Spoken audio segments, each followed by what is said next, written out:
Hello, I'm Yevhen Duka, and names are pretty cool.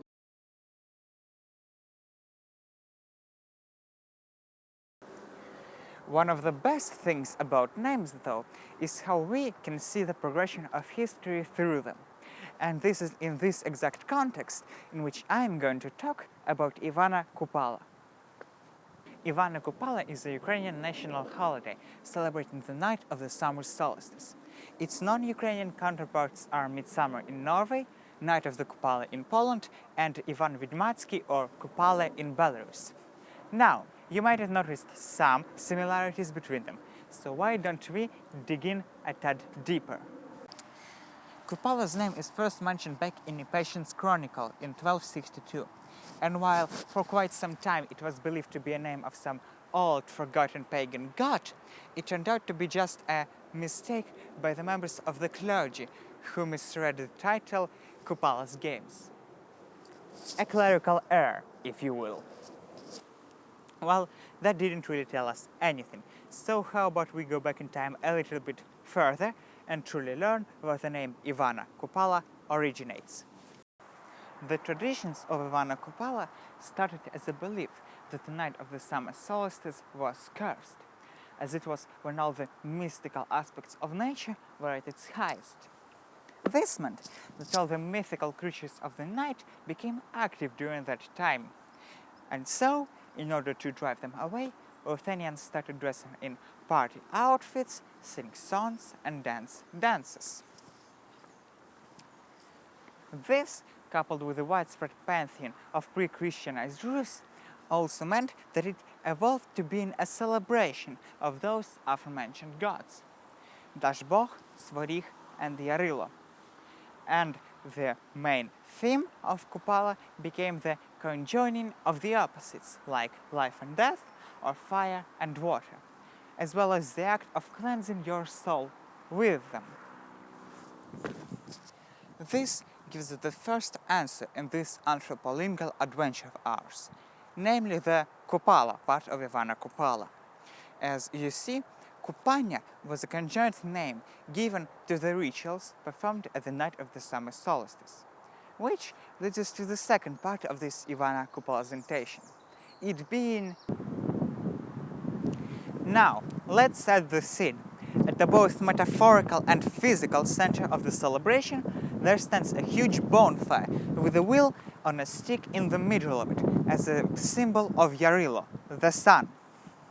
It is said that if a person were to jump over it successfully, they would be healthy and have good luck.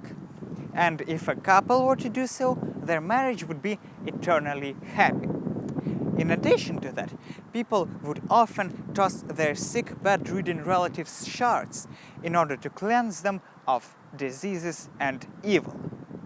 All that said, the bonfire also served a much more practical use, for swimming en masse was quite common on Kupala, and so people would dry themselves with it. However, just swimming wasn't the end on Kupala's traditions affiliated with water. For example, women lopped wreaths of flowers and set them asail while making a wish. If the wreath floats successfully, the wish will come true. But if it sinks or sticks to the shore, you'll have to wait until the next year. However, you could be more creative and attach a colorful string or a precious item to it, which would attract mermaids who would take it and in turn help to fulfill your wish.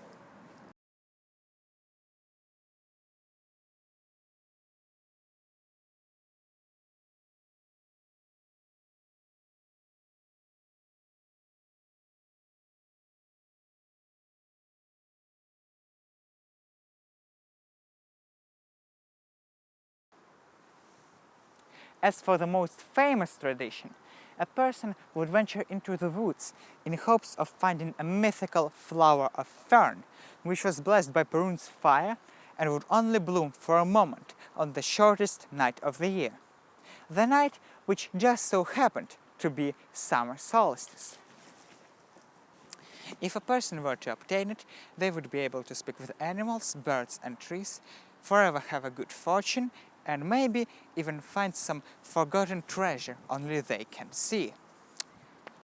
However, such praise comes at a price, for you see, being alone in the forest on the night of Ivana Kupala means that it is not unlikely for you to see a flying fiend or maybe even a mavka or two. Now, I know what you're saying.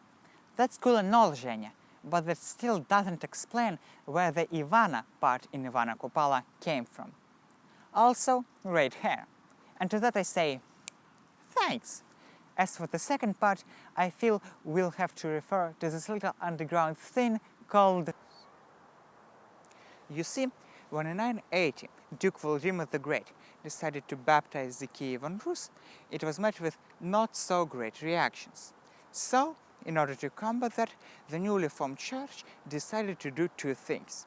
First, move Kupala from 23rd to 24th of June to 6th or 7th of July in order to make it symmetrical to Christmas, and second, do what churches do best and gaslight the majority of Ruthenians into believing that Kupala is actually a very Christian holiday and is about John the Baptist. And this actually is where the Ivana part comes from, as the Ukrainian translation of John is Ioan, and with a bit of passage of time it turned into a much more simplified Ivan. But Christianization wasn't the end of problems for Ivana Kupala. As later, first the hetman Ivan Skoropadsky and then the Soviet Union tried exceptionally hard in order to erase its existence as a tradition. And now, as a result of those century-long repressions, what was first an incredibly important pagan holiday is reduced to a simple, fun little mystical festival for young teens. Though, if you were to look at some parts of Ukraine, you still may find people celebrating it the old way. And if you do, well, try finding the flower of fern. In the end, who wouldn't want an ability to talk to trees?